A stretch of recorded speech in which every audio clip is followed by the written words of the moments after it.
Ikaw ang laging hanap-hanap sa kapit araw. Ikaw ang nais ko sa tuwina ay natatanaw. Ikaw ang buhay at pag-ibig, wala na ngang iba. Sa aking puso'y tunay kang nag-iisa. And once again, happy Father's Day, and talagang napakabuti ang Diyos na binakalooban tayo ngayon ng napakagandang selebrasyon para sa ating mga tatay, at sinasabi natin palagi, God is good and all the time, God is good. Palakpakan muna natin ang Diyos. Mga kapatid, kung nais ko mang bibigyan ng pamagat ang aking pagnilay-nilay ngayon sa araw na ito, ng ika-12 linggo ng karaniwang panahon, at ganun din po sa ating pagdiriwang ng Father's Day, tatawagin ko ito na mamumulaklak ka katulad ng isang lili. Mamumulaklak ng katulad ng isang lili. Ito ay ayon sa Hosea chapter 14 verse 5 na sinasabi doon na ako ang magbigay sa inyo ng habog, at kayo naman ay mamumulaklak ng katulad ng isang lili. Bakit naman napili ko ito? Unang-una, dahil pagsabihin nating mamumulaklak, isang encouragement sa atin. Isang encouragement sa atin na tayo'y mga anak ng Diyos. Pinagkalooban tayo ng mga biyaya ng Diyos. At yung mga biyayang iyon na pinagkaloob sa atin ng Diyos, payamanin natin. Sa madaling salita, blossom like a lily. Ngunit bago po ang lahat, sa ating mga tatay, dahil ito ay Father's Day, tayo ay nagpapasalamat, binibigyan natin ng pagpapalaga ang araw na ito sa ating mga tatay bilang pagtugon natin sa kanila, sa kanilang mga ginagawa sa pamilya, pagsakripisyo, pagmamahal, na pagminsan, yes, araw-araw man nating bigyan ng pagpapahalaga ang kanilang mabuting maginagawa sa pamilya. Ngunit may mga tatay din po tayo na nakakalimutan na sila ay pasalamatan. Nakakalimutan na sila man lamang ay i-recognize yung kanilang mga ginagawang kabutihan, mga pagsakripisyo. At sa araw na ito, sa lahat ng mga tatay natin, nais kong ihandog itong kabahagi lamang ng awiting itong napakaganda sa aking puso, sa aming mga puso. Kayo tatay ay mahalaga. Kahit ulit-ulitin pa, itong sinasabi itong uulit-ulitin ko sa iyo, ang nadarama ko sa iyo, sa aking puso, gagawin ko yan sa pagpapahalaga lamang sa inyo, mga tatay. Sinasabi, hayaan niyo akong awitin lamang kabahagi dito. Sinasabi ng awitin,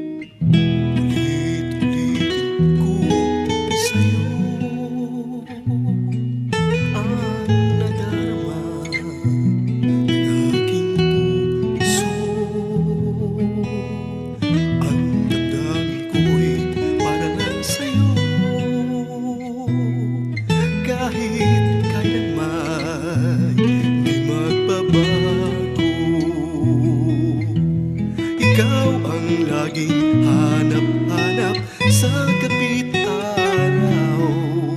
Ikaw ang nais ko sa tuwina ay natatanaw. Ikaw ang buhay at pag-ibig, wala na ngang iba. Sa aking puso'y tunay kang nag-iisa. kayong mga tatay, sa aming mga puso, kayo ay nag-iisa lamang, at nais namin kayo na pasalamatan, i-recognize ang inyong mga kabanalan o inyong mga kabutihan sa bawat pamilya o kasi sa ating simbahan, kahit sa ating lipunan. Mga kapatid, balik-balikan natin itong blossom like a lily. Ano po ang konteksto dito ni Hosea ng chapter 14 verse 5? Napakaganda dahil sinasabi ni Hosea dito, may isang propita na nag-asawa siya, ng asawa niya ay si Gomer. At si Gomer naman, itong kanyang asawa ay naging unfaithful. No, instead na maging tapat siya sa asawa niyang propita, naging unfaithful siya. Ngayon, hinahambing ito ni Hosea sa mga Israelita. hinahambing sa mga Israelita. Bakit naman? Anong nangyari sa mga Israelita? Dahil yung mga Israelita naman ay tumitigas yung kanilang mga ulo. Tinatalikuran nila ang Diyos. At ang sinasamba nila, instead ang Diyos ang sasambahin nila, kilalanin nila ang Diyos, ang sinasamba nila ay si Baal. So nandoon yung kasalanan, nandoon yung pagtalikod nila sa Diyos. At dahil tumatalikod sila sa Diyos, akala nila na, ito na yung fulfillment ng buhay.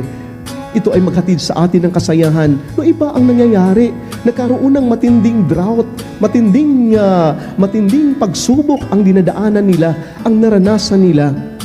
No? Dahil matinding pagsubok ang naranasan nila, na-realize na sandali muna. Ano nangyari sa buhay natin? Bakit tinatalikuran natin ang Diyos? Bakit tayo'y ganito ang buhay natin? Ito ang dinadanas natin ngayon.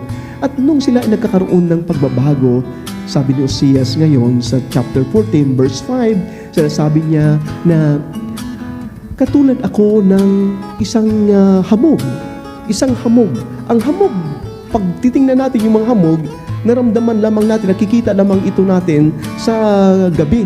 No, pag mga 9 o'clock, 10 o'clock, 11 o'clock, o sa madaling araw, naghahamog na. At napakaganda dahil yung mga lili naman, kahit doon sa mga summertime, sa matinding tag-init, yes, nangihina sila, ngunit sa gabi, pag sila ay nahamugan, namumulaklak sila. Namulaklak kahit sa dilim, kahit sa tanghaling gabi, sa gabing gabi. Pag sila ay nahamugan, ay sila ay namumulaklak. Gumaganda dahil sa mga Egyptian, nito napakaganda sa kanila. Nag-research po ako dito na sa mga Egyptian, ang napaka-espesyal nilang halaman nila ay lili. Para sa kanila ay napaka-beautiful and secret itong lili sa kanila. Yun nga dahil, yun nga sa kadiliman, sa gitna ng kadiliman, nandoon yung hamog at nagbigay sa kanila ng pag-asa o nagbigay sa kanila ng lakas para sila ay mamumulaklak. That's why sinasabi ni Hosea, blossom like a lily. Blossom like a lily. Now, napakagandang ihambing natin ito sa unang pagbasa natin. Nandoon yung hamog ng Diyos kay Jeremiah. Ni Propeta Jeremiah, kahit pa siya ay kinukutya, kahit pa sa kanyang matalik na kaibigan na siya ida-down, kahit anong gagawin sa kanya na pagpapahiya, ngunit hindi siya nag-surrender. Naninindigan siya. Dahil, bakit naninindigan siya? Dahil alam niya na kasama niya ang Diyos. Nandyan ang hamog ng Diyos sa kanya. Kahit anong gagawin ng mga tao sa kanya, kahit yung matalik niyang kaibigan, hindi yun mananaig. Ang mananaig dahil yung presensya ng Diyos, yung hamog ng Diyos, nagpapalakas sa kanya. At ganoon din po sa mga Israelita. Dahil nahamugan sila ng Diyos, nandoon yung pagbabago. Ngunit nandoon yung challenge ng Diyos sa kanila, blossom like a lily. Kung kayo ay pinagkalooban ng hamog ng Diyos, nandyan sa kanyo ang katalinuhan, ang mga biyaya ng Diyos, gamitin ninyo ito. Palalaguin nyo ito. Mamumulaklak kayo katulad ng isang lili. Napakaganda pala That's why, balik-balikan natin si Jeremiah. Nagsasalita siya ng katotohanan, hindi siya natatakot. Anong sinasabi ng Ebanghelyo natin? Sa Ebanghelyo natin, napakalinaw na sinasabi ng Diyos, huwag kayong matakot sa mga tao. Huwag kayong matakot. Walang natatago na di malalantad o malilihim na di mabubunyag. Napakagandang tinitingnan naman natin. Yung isang lili, sa gitna ng dilim, sa hamog, nandoon yung pamumulaklak. Makikita din po natin na ang dilim, ang tinatago, nandoon sa dilim. Nandoon sa dilim. Ngunit, pag nandoon yung hamog ng Diyos, ito ay i-rebuild mo. Ito ay isisigaw mo para malalaman ng mga tao. Para malalaman ng mga tao at hindi mo kakahiya ang Diyos dahil ito ay hamog niya. Dahil kasama mo ang Diyos. Ang napaka-challenging sa atin ngayon, sa ating kasalukuyang panahon, bakit naman patuloy at walang solusyon yung nangyayari sa ating lipunan, yung matinding korupsyon, itong flood control issue natin? Bakit man? Yes, tayo mga Kristiyano, majority sa atin, mga Katoliko, ngunit nandoon yung takot natin. Ayaw nating mag-rebuild.